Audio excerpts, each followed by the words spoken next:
is going to obviously speak.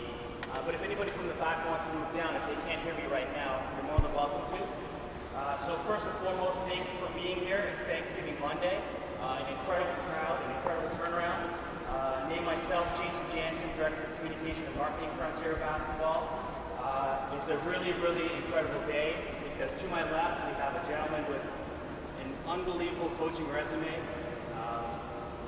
He's going to be speaking on the big man for about an hour or so, and then there's going to be an opportunity for people to ask questions for about another half an hour or so.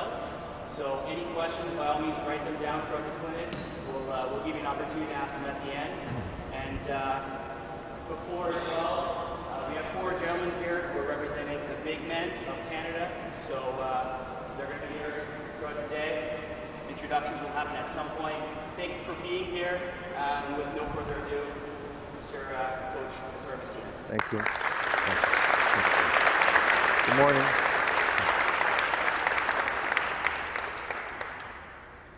So good morning, and obviously happy Thanksgiving. I know it's a big celebration for you today. Thank you for being here in a day, in such an important day. The topic of the day is the development of the big man. But I would like to spend maybe a first part of this conversation to give you an idea, if I manage to, of how I mean my profession, how I think, what I think about my work with the players, in order for you to understand a little bit better what I will try to show you on the court after. What? I know, but I can't do anything. I do not have a mic.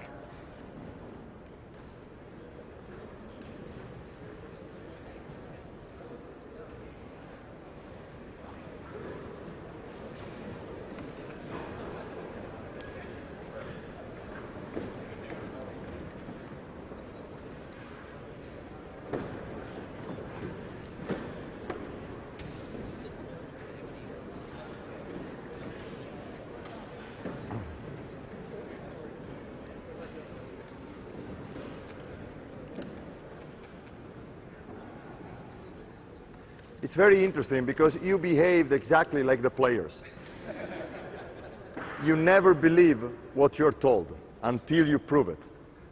When he said you're not going to listen to him, so feel free to come down, you just didn't move your ass for 1 second. Then when you understood that you were wasting time and it was better for you to slide down, you moved up and you came down. So that's how our players think. They are like St. Thomas. They need to put their finger in, and you need to be ready for that. You need to put them in a situation that they can put their finger in, understand that what you're telling them might help them, and in this case, they will give back what you're giving to them. Until they do not put the finger in and understand that what you're telling them is true, they will not move their legs and everything else. So just keep this in mind. And it's not because they are players and we are coaches. It's because they are human beings. All of us, if we do not understand its real worth, we don't move ourselves. So always have this in mind. So the first thing I would like to tell you is that it's very important, in my opinion, to understand or to agree on why we go to a clinic.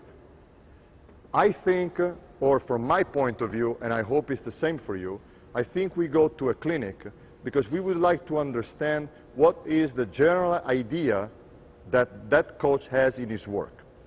And second, we go to a clinic to try to steal 1, 2, or 3 things that might help our system to get better. I don't think we should go to a clinic to listen, write down, and then try to copy what the man that is speaking in front of you is doing with his team. I think it's more important to try to understand the way of thinking of the person that you have in front of you, and then you can probably try to pick up a few things from his system, from his program, and maybe try to implement this in your system if you think it's worth. Because maybe sometimes you go to a clinic, and even if the person that is talking to you is very clear, he goes through the details, he shows you his progression, maybe you don't like it. Or maybe you feel that what he's doing is good, but you don't agree on that, and you would not like to get any of those things to try to put them in your system. And this is the second thing. I think that our major responsibility towards our players is to build our own system that we would like to use with the players. I mean, different from when I started about 30 years ago, now through internet, through clinics, through videos, you have a lot of information. You can see a lot of teams playing. You can see a lot of coaches working. And so you receive a lot of information. When I was young, I just had the head coach of my team, and sometimes, once in a while, I could get a book or an article from somewhere. No clinic on DVD, no internet, very few games on TV. So the amount of information that I was receiving was very limited. And for me, to select among all those things what I felt comfortable in teaching to my players was very simple. I had, let's say, this amount of information. I could probably feel that I felt comfortable in teaching this, and this, and that's what I was doing. The more information you receive is like when you go to college. The more information you receive, the harder it is to put them in order, to put them in a system that goes from station 1 to the last station. You can get confused. You can get confused because you start picking up a lot of details, a lot of different things, a lot of drills, a lot of ideas, and they not always go well together. You need to make a selection.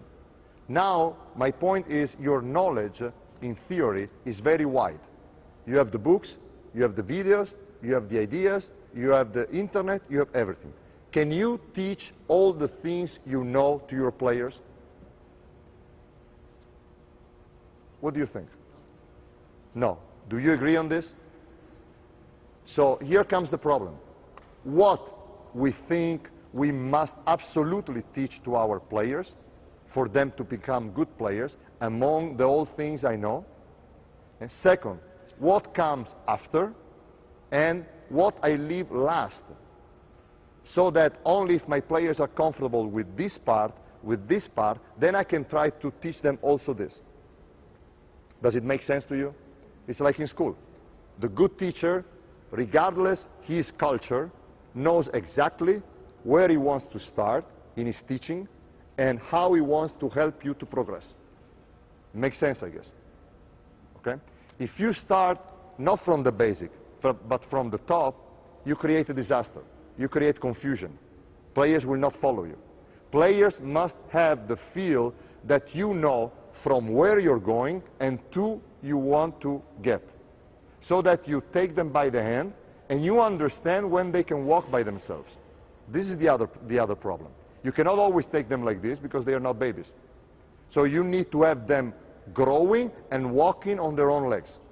If you cannot do this, you create confusion and you waste your time. So I go back to what I said before. My responsibility as a coach is to try to define my system. And when I use the word system, I mean select among my basketball culture what I feel comfortable and good enough to transfer to my players in an organized way so that they can progress and they don't go like this. Okay?